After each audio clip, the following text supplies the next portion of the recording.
ఈ దినము ఆదికాండము 8వ అధ్యాయము. దేవుడు నోహను అతనితో కూడి ఓడను సమస్త జంతువులను సమస్త పశువులను జ్ఞాపకము చేసుకొనెను. దేవుడు భూమి మీద వెయ్యనిసరినట్లు చేయుట వలన నీళ్లు తగ్గిపోయెను. అగాధ జలములు ఊటలును ఆకాశపు తుఫానులను మూయబడెను. ఆకాశము నుండి కురిచెను. పచ్చట వర్షము నిలిచిపోయెను. అప్పుడు నీళ్లు భూమి మీద నుండి కమ్మి మూగ తీసి పోవుచుండెను. 180 దినములంతయు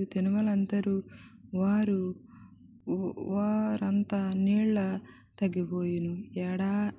7వ నెల 17వ దినమున ఓడ అరారతు కొండల మీద నిలిచి నీళ్లు 10వ నెల వరకు కమ్ముగా తగ్గించెను. 10వ నెల మొదటి దినమున కొండల శిఖరములు కనబడెను. 40 దినముల తరువాత నోహను తన చేసిన ఓడ కిటికీ తీసి ఒక కాకిని వెలుపలికి పోవిడిచెను. అది బయటికి వెళ్ళి భూమి మీద నుండి నీళ్లు ఎక్కిపోవువరకు ఇటటు తిరుగుచుండెను. మరియు నీళ్లు నేల మీద నుండి తగ్గును లేదు. చూచుటకు అతడు తన యొద్ద నుండి నల్లపావురము యొక్కటి నేలపలికి పోయిడిచెను. నీళ్లు భూమి అంతటి మీద నున్న తన అరకాలుని నిలుపుటకు దానికి స్థలము దొరకలేదు గనుక ఓడలోనున్న అతని యొద్దకు తిరిగి వచ్చెను. అప్పుడతడు చెయ్యి చాపి దాని పట్టుకుని ఓడనికి తీసుకొని అతడు మరియు 7వ దినమున తల్లి మరల ఆ నేల పావురమును ఓడలో నుండి వెలుపలికి విడిచెను.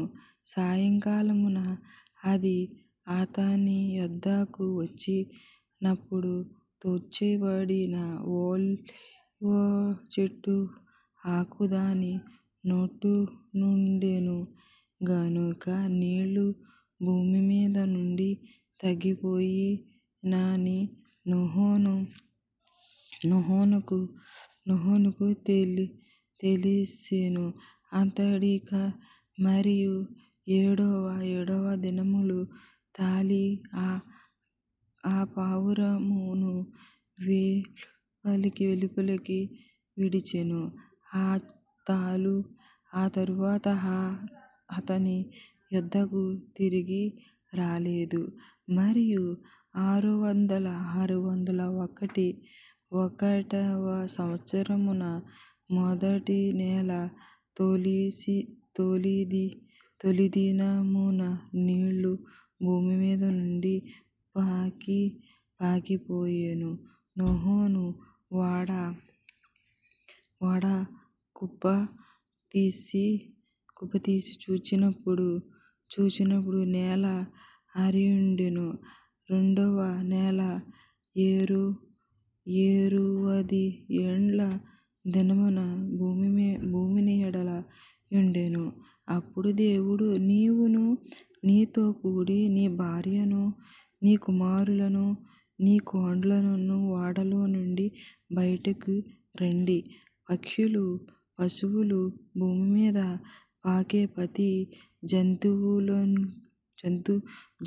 పురుగులను మొదలైన సమస్త శరీరులను నీతో కూడా నన్ను ప్రతి జంతువులను వెంట పెట్టుకుని వెలుపలికి రావాలనని, అవి భూమి మీద బహుగా విస్తరించి భూమి మీదన ఫలించి అభివృద్ధి పొందువలెనని నోహనుతో చెప్పెను.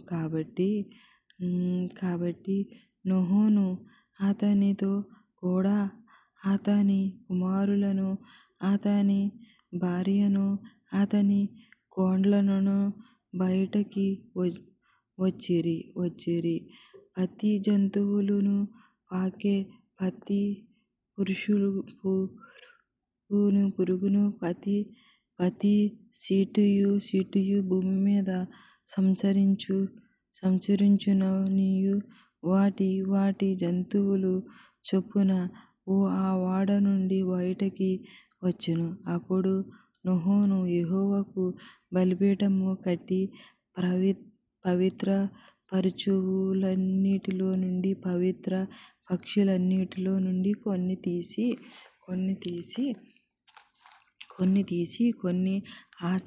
ఆ పీఠం మీద దహనబలి అర్పించెను. అప్పుడు యెహోవా ఇఫెను సువాసన నోహనికిచ్చి, ఇక మీదట నరులను బట్టి భూమిని మారాలని శపించెను. అందుకు కానేగా నరుల హృదయములోనున్న వారి బల్యము నుండి చెడ్డది నేలనెప్పుడు చేసిన ప్రకారముగా ఇకను సమస్త జీవులను సంహరింపను. భూమి మీద నిలిచియున్న తరువాకు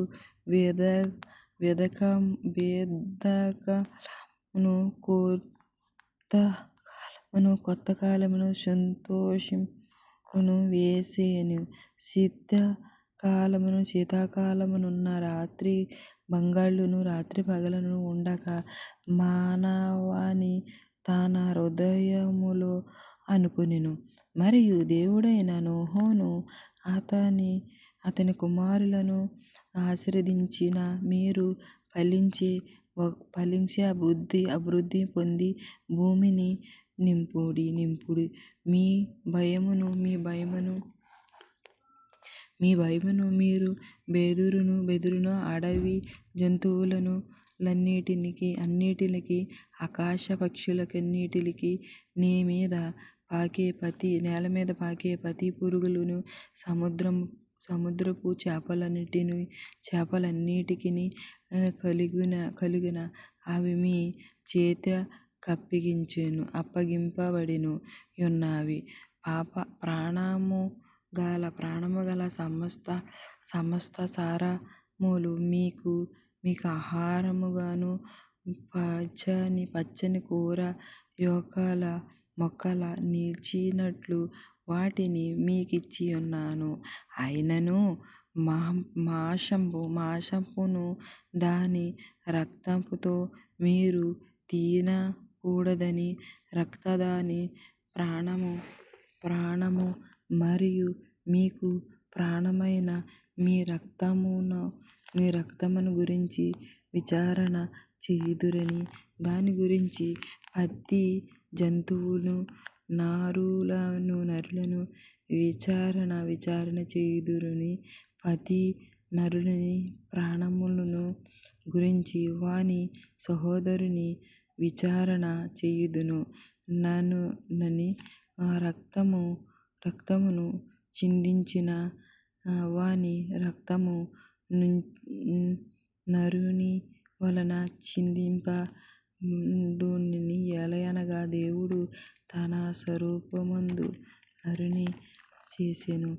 మీరు ఫలించి అభివృద్ధి నొందుడి.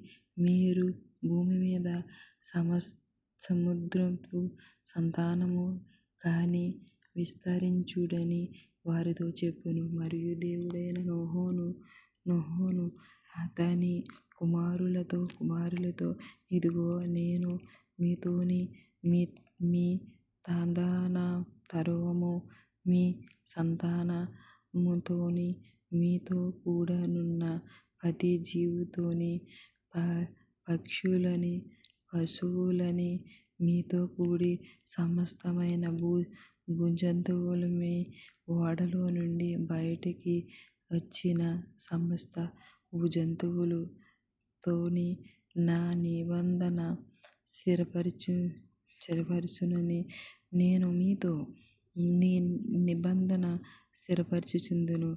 సమస్త శరీరులను ప్రవాహ జలముల వలనని ఇకను లయపరచబడిన భూమి మీద నాశనము చేయుటకు ఇక జలప్రవాహము కలుగుదనని పలికెను. మరియు దేవుడైన నాకును మీకును మీతో కూడానున్న సమస్త జీవజాతుల మధ్య నేను తరతరములను ఏర్పరచును